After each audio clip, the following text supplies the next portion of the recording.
2026 বিশ্বকাপের ড্রয়ের পর উত্তাপ ছড়াচ্ছে ফুটবল দুনিয়ায়, কিন্তু এর মধ্যেই আবার দানা বাঁধছে নতুন এক উদ্বেগ, যুক্তরাষ্ট্রের কঠোর ভ্রমণ নিষেধাজ্ঞা, যার কারণে শঙ্কার মুখে বেশ কয়েকটি দেশের গ্রেটেস্ট শো অন আর্থে অংশগ্রহণ। যুক্তরাষ্ট্র বর্তমানে 19টি দেশের ওপর ভ্রমণ নিষেধাজ্ঞা বা কঠোর সীমাবদ্ধতা আরোপ করেছে।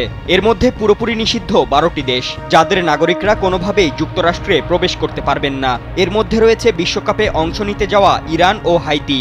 এর বাইরে আরও 7টি দেশের ওপর রয়েছে আংশিক নিষেধাজ্ঞা। আর মূলত এ কারণেই নতুন জটিলতা দেখা দিয়েছে বিশ্বকাপের প্রস্তুতিতে।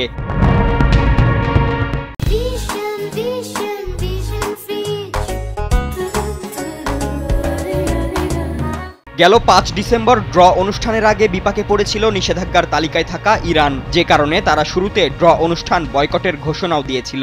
তবে পরবর্তীতে ফিফা সভাপতি জিয়ানি ইনফান্তিনোর হস্তক্ষেপে শেষ পর্যন্ত ফেডারেশনের কর্মকর্তারা গ্রুপ ড্রতে অংশ নিয়েছেন। তবে ড্রয়ের পরও তাদের মূল খেলায় অংশগ্রহণ এখনও অনিশ্চিত। এমনকি নিষেধাজ্ঞার তালিকায় থাকা দেশগুলোর সমর্থকরা খেলা দেখতে মাঠে হাজির হতে পারবেন কিনা তা নিয়েও রয়েছে ভয়াবহ প্রশ্নচিহ্ন। বিশ্বকাপ টাস্কফোর্সের নির্বাহী পরিচালক অ্যান্ড্রিউ জিউলিয়ানি স্পষ্ট জানিয়েছেন, সমর্থকদের জন্য কোনো বিশেষ ছাড় নেই, তবে খেলোয়াড়, কোচ এবং প্রয়োজনীয় স্টাফ ভিসা পাবেন। তার মন্তব্যে এটা পরিষ্কার যে বিশ্বকাপ চলাকালে অনিবন্ধিত অভিবাসীদের বিরুদ্ধে কঠোর অবস্থান থাকবে। যদিও ফিফা বলছে যুক্তরাষ্ট্র বিশ্বকে স্বাগত জানাবে, কিন্তু বাস্তবে সেটা কতটা কার্যকর হবে তা নিয়ে প্রশ্ন তুলছেন অনেকেই। এদিকে হোমল্যান্ড সিকিউরিটি বিভাগ ইঙ্গিত দিয়েছে, নিষেধাজ্ঞার তালিকায় যুক্ত হতে পারে আরও কিছু দেশ, সংখ্যা ছাড়িয়ে যেতে পারে 30, যা বিশ্বকাপের আগেই পরিস্থিতিকে আরও জটিল করে তুলবে।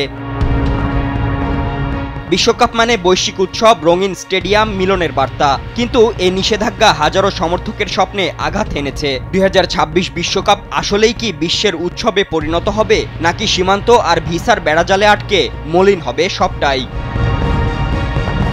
ফাতিন ইশরাক, কালবেলা।